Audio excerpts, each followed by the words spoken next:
Right. I don't know really. We Fly on your neck. Oh, thanks, mate.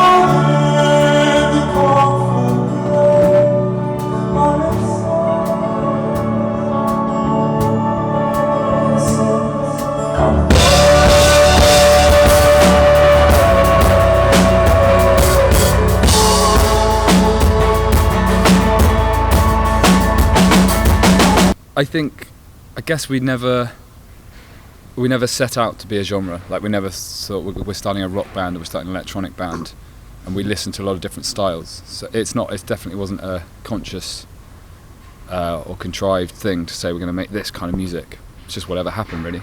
And so that some of the songs started from different ways, like writing in different ways. Either we're all together in a room, or starting just with doing some electronic beats to start with or whatever. So I guess it's just an amalgamation of different processes without any formula of like, this is the kind of music we're going to make.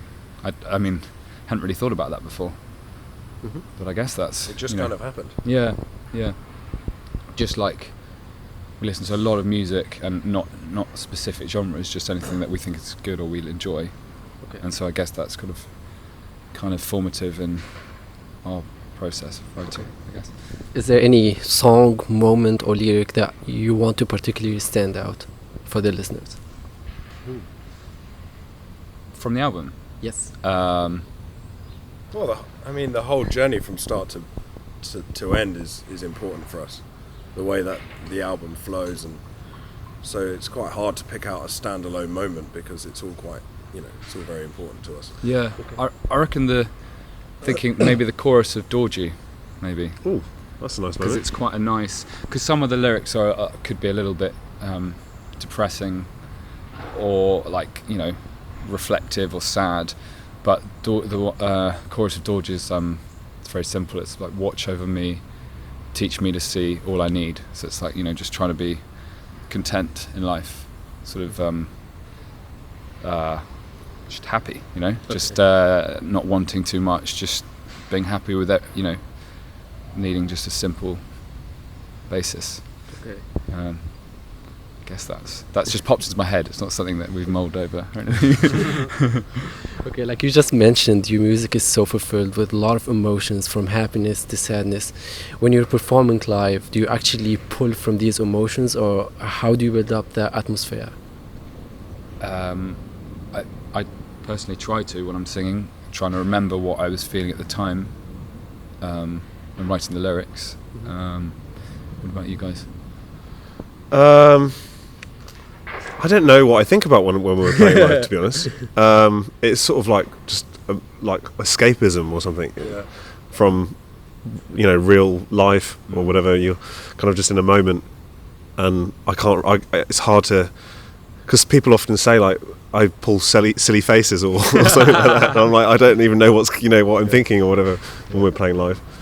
But I always, after it, I'm always like, whoa. So always quite exhausted at the end of a show, because I think we all put everything into it. So it's just quite a tiring thing. Yeah. I think it depends from show to show. Sometimes it'll be we just really enjoy playing together and just not necessarily get too involved in the actual songs, and then but from time to time, like I think I'll be more of a conscious effort to get into character of what was felt when we were writing those songs. So trying to connect with the original emotions, I guess. Makes sense. Yeah. So you guys coming from London. What are your views on the cultural and environmental factors, and how do they relate to the music that you make? Of London? London, UK in general, or where you were born, how you grew up, and how that affects what you create musically? Well, me and Alex grew up by the seaside. Alex grew up in Brighton, I grew up in Guernsey. Bassie grew up in Dorset, which is like the countryside. So it's kind of big, vast spaces, and then obviously moving to London, it's the exact opposite. Really, everything's really confined, and it's so when we go and write music, we do try and get out of London. But I think London obviously does have an influence, because we all DJ in London, and we all are sort of part of the, I don't know, we go out obviously and are part of that kind of music scene and everything. So I think it probably does have an influence on our music in some way. But I think the kind of the seaside and the countryside is really, really important and influential on what we write. Yeah. Then on the other side of the coin, I think we're all feel a bit upset and angry with our politics at the moment. And so The Electric started off as a bit, it's not really an angry song in the end, but the beginning of it was a bit we were a bit angry at the time. So that's where the beginning of that song came from. Just, we're upset about Brexit and things like that. So somewhere between the two, the beautiful countryside influences, and then, the disquiet in the political atmosphere. I see that. I think like the album for us is kind of like escapism, and also I think maybe for other people, if they say that it's kind of quite otherworldly. So if other people can kind of feel that kind of they can get into the music and escape from the realities of normal life, whatever, then that can be a nice thing as well. For I always think it's nice when people kind of say that our music's touched them in a certain way, or yeah.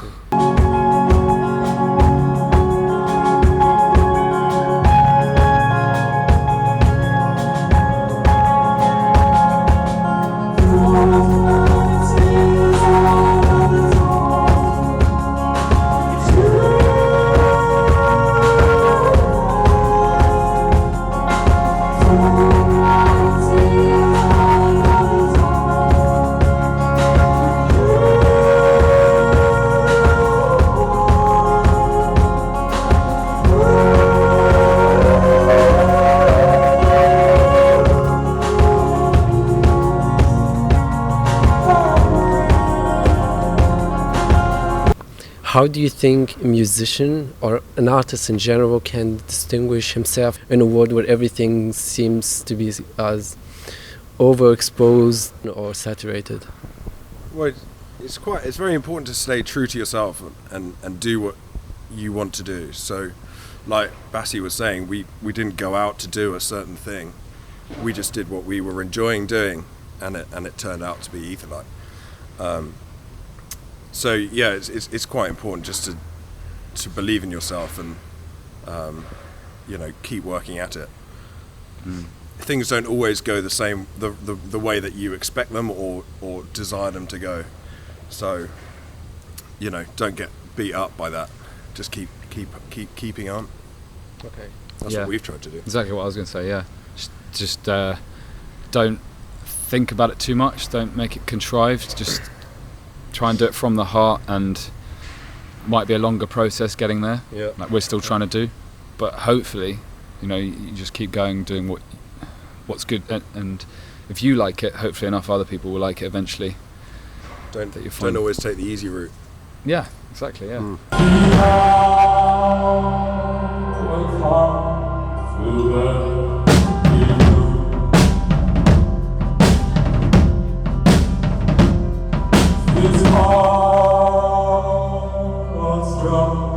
With fear of the unknown.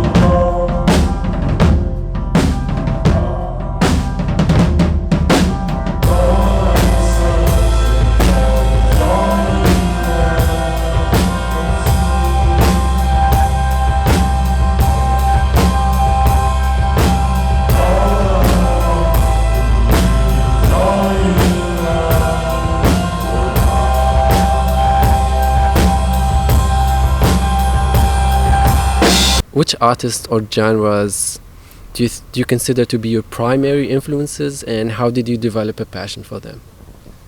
I'd say Bon Iver and The National are up there as two artists that we've always loved and inspire us in a lot of ways. I think like Sigur Rós as well. Yeah. Explosions in the Sky in some of their kind of epic landscapes and soundscapes. Who else? It's hard to say. We listen to a lot of stuff like the Smiths, older stuff. Joy Division. Joy Division. We all grew up listening to various different things, and they inspired us to, I suppose, grow as musicians. Even, you know, I used to listen to a lot of music that's the opposite to like what our music is, but and I loved it, and it helped me grow as a musician. So yeah, you can get inspiration from anywhere, really. So I'll change the direction of the interview a little bit with this different question. How do you deal with the boredom of touring? It's not boring. No, it's not boring. I don't think we've. I don't think we've probably done enough touring yet to ever get bored by it. Yeah. I think for us it's still really fun and exciting and interesting, just being in some new places all the time. Yeah. If we were coming back to the same places all the time, then maybe, but for us it's still an adventure. Yeah. It's like, because we're like best friends on a trip, so it's just fun, and then we're going. It's it's our, I guess it's our job, but it's really fun at the same time. So, but we do we've got at the moment we've got quite a nice tour bus where we can watch DVDs in the back. I read quite a lot and have it on audiobooks. Yeah, we were watching films on the way here. We watched Kindergarten Cop yesterday, and Mrs. Doubtfire. Mrs. Doubtfire. No, I've never been to Germany before, let alone Berlin. So this is really exciting for me. We're working, but I also get to explore and see somewhere that I've never seen before. We're all seeing different parts of the world that we've not seen before. Very exciting. What's your favorite English drinking game? Oh. Just Roxanne. Yeah, the Roxanne drinking game. Or there's one jamming as well. Bob Marley jamming. Yeah, okay. So the same thing. Every time it says jamming, yeah. Roxanne by the Police. If every time they say the word Roxanne, you drink, basically. And that's a lot. Put on a red light as well. So half the room has to take Roxanne, the other half have to put on a red light. So like you're drinking at different times, but you're drinking all the time. The double chorus at the end gets quite. Yeah. These were the questions. Nice. Oh, great. Thank you very much.